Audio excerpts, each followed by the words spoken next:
The Democratic Party is on its way to becoming somewhat democratic again.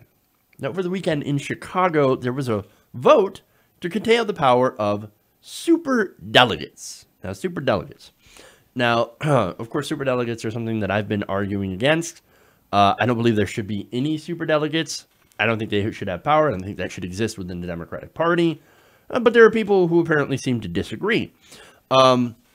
Fortunately for us, they did not seem to win this weekend.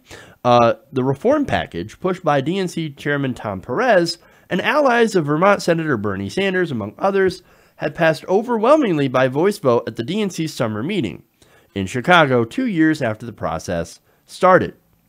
The change will prohibit superdelegates from voting for president at the party's 2020 convention unless the outcome is already assured or it is deadlocked, which hasn't happened in decades. So basically, the superdelegates have to remain unpledged, right? Unless it is a contested convention, which nearly never happens.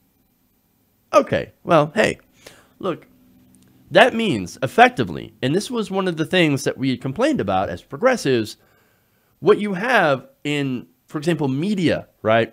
So if CNN was covering the election, they put Hillary Clinton in there with all these, with the pledged delegates that she won, and then the superdelegates on top to make it look like she had an insurmountable lead. So that was, of course, was incredibly unfair towards the Bernie campaign. And so we called it out and we're like, hey, maybe you shouldn't allow superdelegates to do that or just get rid of superdelegates entirely. Now, while they didn't do the second, they did the former. So they reduced the power of superdelegates quite a bit. I actually do think that's a pretty good win. Now, in fact, Bernie Sanders himself called the decision an important step forward. He said, this has been a long and arduous process, meaning the Unity Reform Commission, and I want to thank Tom Perez and those who made it happen. So, now look, Tom Perez didn't do this. He didn't do anything about this. He's just like, hey, celebrate a win. What did we win? I don't know. I was just kind of busy over here getting fossil fuel donations. No, this was a victory from the activists because that's who really pushed this. People like Naomi Konst. People that, sat on the board. Josh Fox. These are people that were involved in the Unity Commission that really pushed for this. This is their victory. And they were fought by party loyalists every step of the way. And by the way, I don't even like calling them party loyalists because when you think about it, progressives are the real loyalists because we're actually sticking by the original point of the Democratic Party, which was to represent workers and to represent regular people and not corporations. We're the loyalists. They're the insurgents that came about during the Bill Clinton era, when the Democratic Party turned away from workers and actually went to Wall Street. But anyway, let's go forward here in this. The new rules will also make caucuses more accessible by requiring state parties to accept absentee votes. That's great. That addresses concerns that the caucuses are less democratic than primaries because they require people to physically attend the events in order to participate in the presidential nominating process in their state. And they can also get, of course, kind of crazy. Those caucuses can.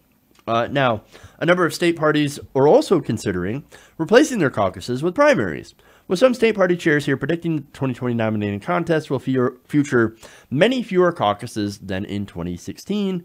Great. See, I'm actually in favor of expanding democracy. I know that there are some never Bernie people out there that would be shocked to realize that many Sanders supporters also support open primaries. Yes, not only primaries, but open primaries. Now, here's the thing. They would always point to, oh, Bernie Sanders only does better in caucuses, so you don't support democracy. No, we actually do support primaries over caucuses because they are more representative. See, here's the thing, right?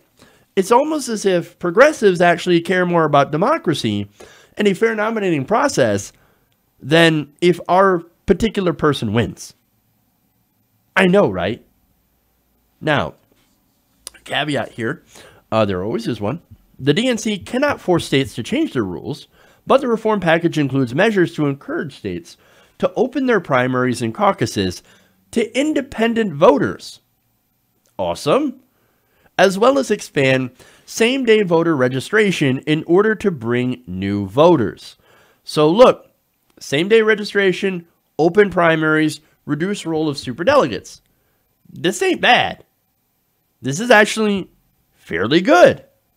Again, not everything that we wanted as progressives, but I think we'd made some progress.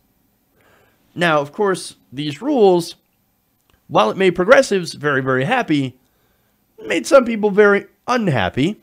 In fact, some of the strongest opposition to the change, according to Alex Setzwald, writing for NBC, came from black delegates, especially those in the older generation, who said it would disenfranchise African American and Latino party leaders, and make their convention less diverse. Now, how exactly would that happen? How exactly does having more democracy take away from, look, I don't even know what the point is. How would it disenfranchise them? I don't see how.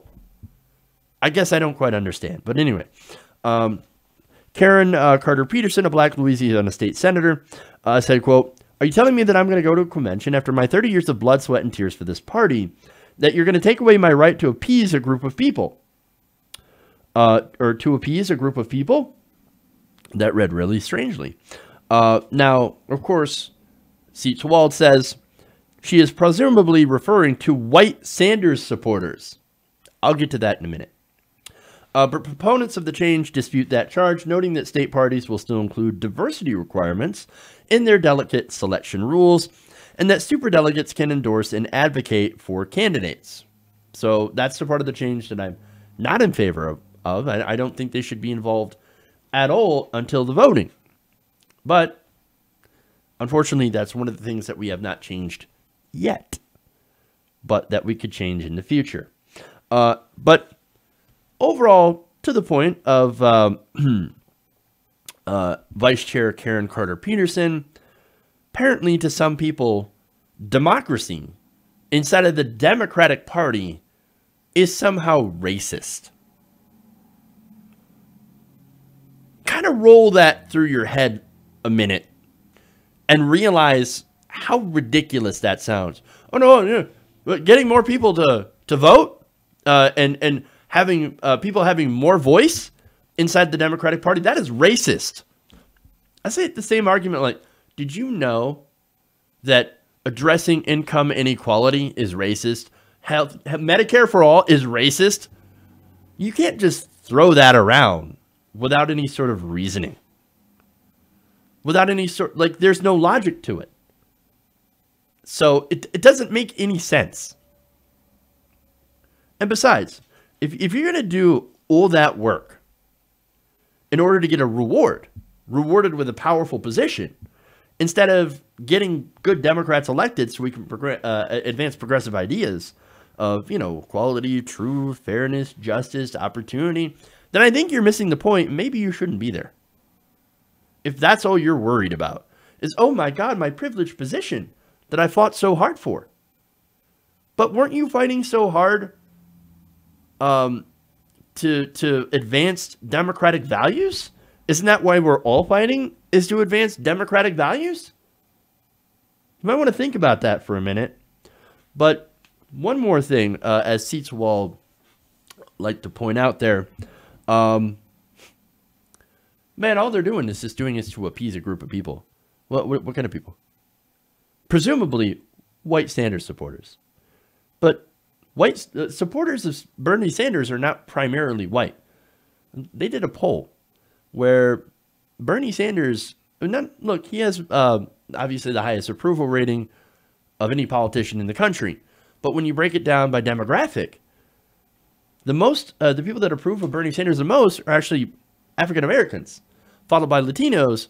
White people were somewhere about 55%, which were lower than anyone.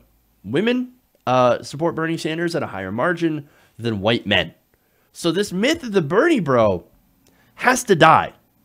But here you still have people in the party that are espousing that fallacy, that falsehood. But here's the thing. Asking the people to give up special privilege in the party that they shouldn't have had in the first place in order to give voters more of a voice inside of the party shouldn't be controversial. But it shows you what we're up against. The old guard, the old ideas. They don't want to give up power, not willingly, all right? But even Perez and some of the old guard who were against this saw the writing on the wall and said, okay. They agreed that, at least openly, that the future of the Democratic Party should at least involve a little bit more democracy. Now, does that mean that the job is done? Of course not. The DNC still takes fossil fuel money. They still answer to corrupt consultants and donors. There's a lot of problems with the DNC still. Okay? So, we've got a long way to go, man. A long way to go before we actually make a lot of progress here. But, at the same time, we did just have a victory. And this victory was desperately needed. And I hope that energy will continue to carry us forward. The people who have done so much hard work, the activists that have pushed for this, so they can continue to change the Democratic Party back into what it used to be. A party that actually serves the people. There are a lot more fights, longer fights, so steel yourselves, guys. Even though we had a win, we got a long way to go. But I can guarantee this. Winter has come for the old Democratic Party. Hey everybody, thanks for watching this video. If you want to see more like this, please hit the subscribe button below. And if you want to support truly independent progressive media, please consider becoming a patron at patreon.com/TYTNation.